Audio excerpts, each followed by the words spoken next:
Assalamu alaikum wa rahmatullahi wa barakatuh, brother AD. I'm doing this video because I can't be bothered, unfortunately, to type everything out. So I think it's just better to say it. Yeah. I'm going to read your comment out and we'll go through it one by one. Yeah. Excuse me, why are you digressing? Your original comment was give proof why Abu Bakr was the successor and not Ali. You didn't give proof. You gave it from Sunni sources, right? Well, I don't think you even did that, right? And if you are assuming from Sunni sources that Imam Ali actually gave, right, allegiance to Abu Bakr, right, then that's from your books, right? It's not from our books, and there's no proof in the Quran that Ali gave allegiance to Abu Bakr, or that Abu Bakr is the authority after Allah the Messenger, because the Quran says obey Allah the Messenger and those in authority amongst you. So that proves that there is already an authority. Yeah, if it's not Ali, then how is it Abu Bakr? That's the first thing. And the second thing that I wanted to actually run by you was the hadith that I sent you from sunnah.com. Yeah, was saying that Imam Ali alayhi salam, did not give allegiance to Abu Bakr for 6 months, during which time Fatima Zahra was angry with Abu Bakr and didn't speak to him because she asked for her inheritance and he said that I'm not going to give it. Yeah, so and Imam Ali buried Fatima Zahra in secret. Yeah, and it took 6 months. So where is this thing to do with Khilafat, and what is Khilafat? That's the thing. So we'll get onto that. I'll read through this, because the Quran talks about Imamat and it talks about Khilafat, but the Prophet Adam was a Khalifa and Allah chose him. So when the Prophet says there's going to be 12 caliphs, right, then it's caliphs in the sense that Adam was a Khalifa, i.e. Allah chooses them and the Prophet prophesies, about them. Yeah, and Allah is the decider, not the people who decide to elect and then either neglect or what's the word for it?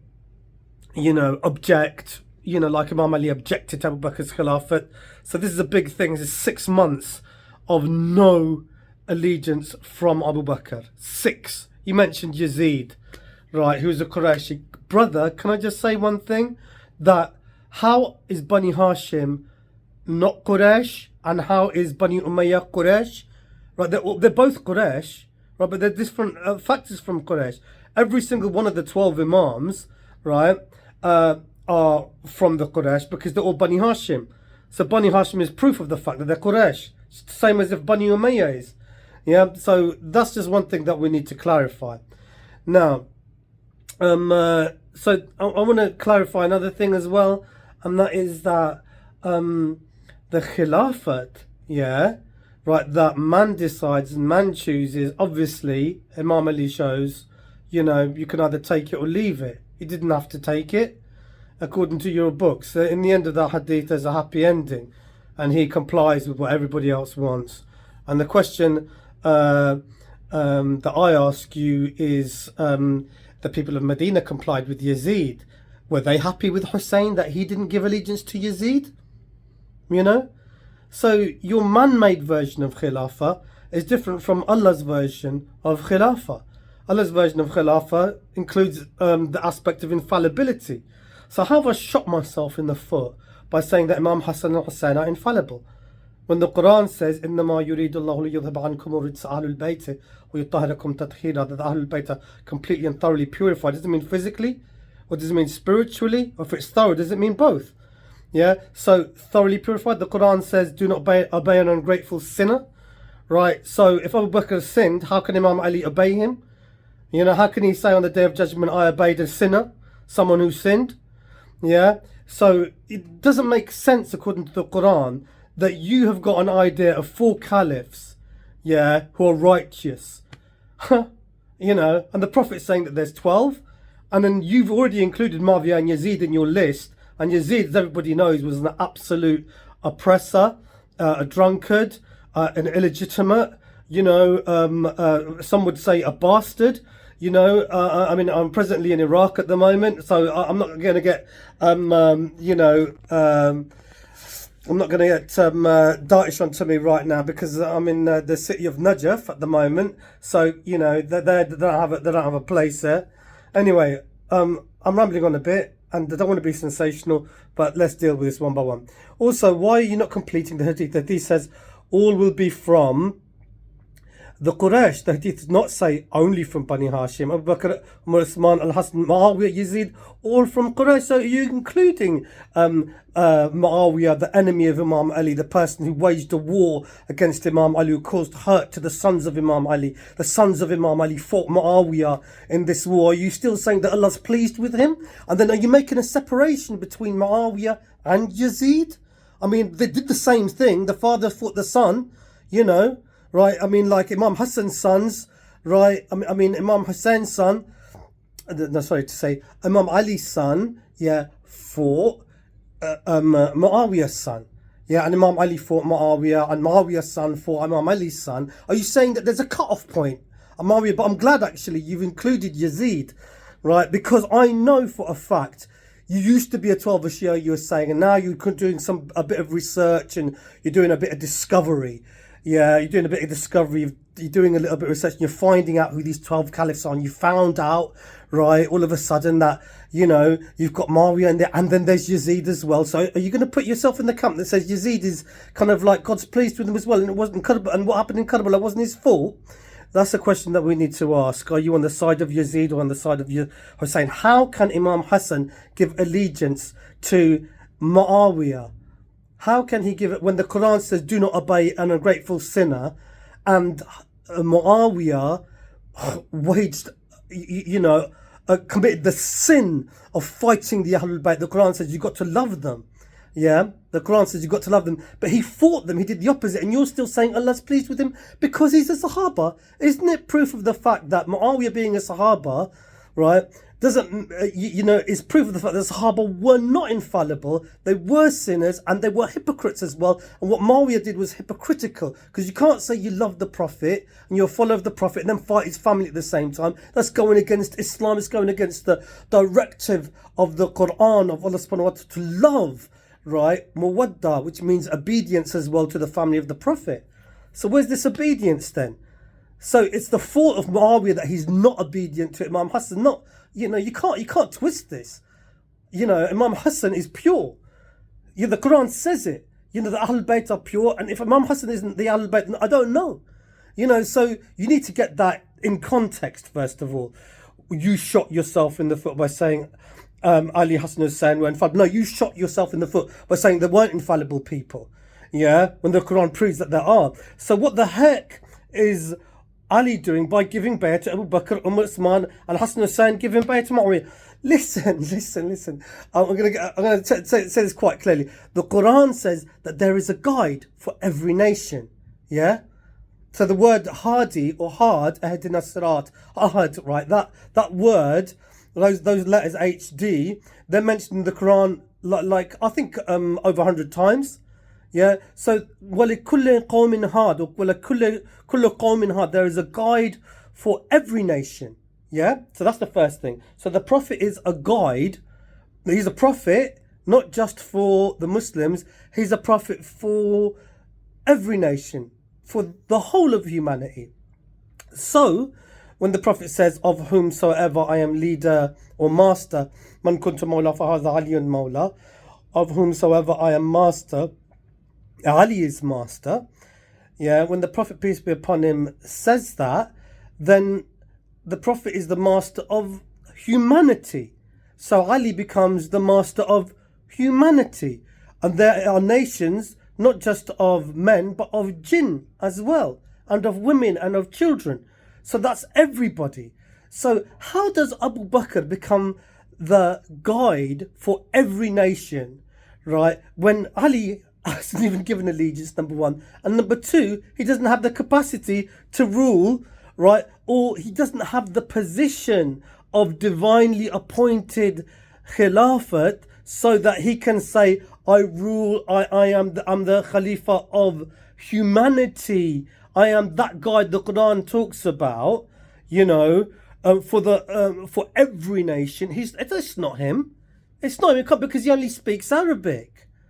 And the Prophet's inspired with languages, right? And Imam Ali was inspired by Allah subhanahu wa ta'ala, right? Jesus inspired with language, right? The previous prophets could speak to animals, yeah. So a guide or a prophet for the whole of humanity is able to overlook and oversee every single nation, and his successor will do the same thing. He will be pure, not just in his physical well-being, but in his mental judgment, and astute and pure in his intellect. He will be 100% in everything. He will be pure. The Quran says that, yeah, that the Ahlul Bayt are pure.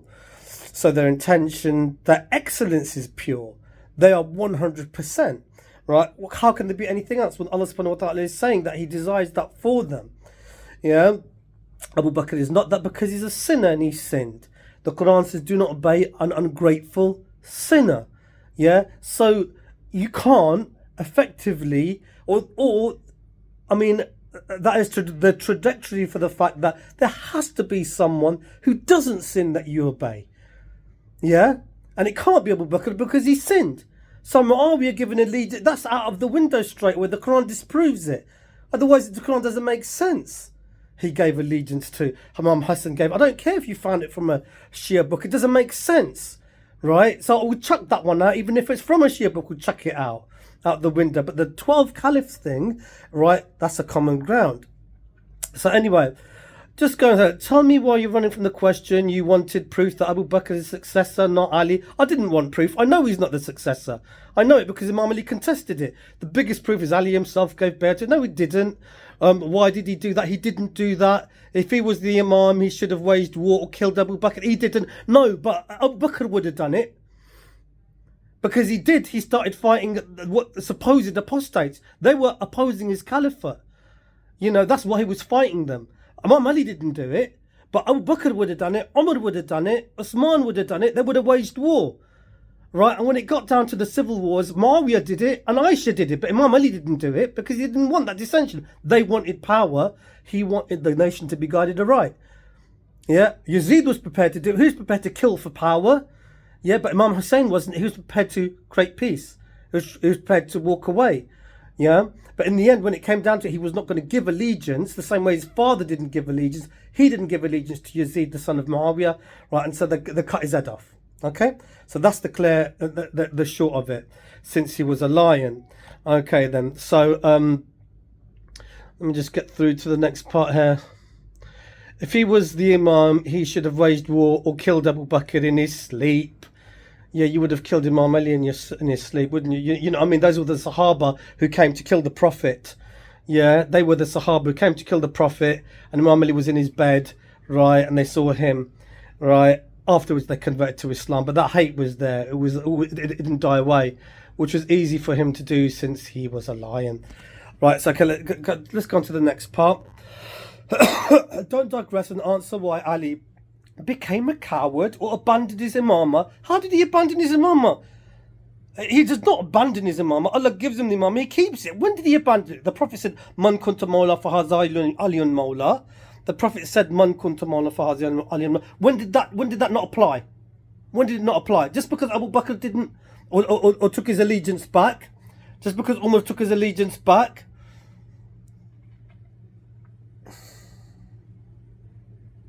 Let's do this properly.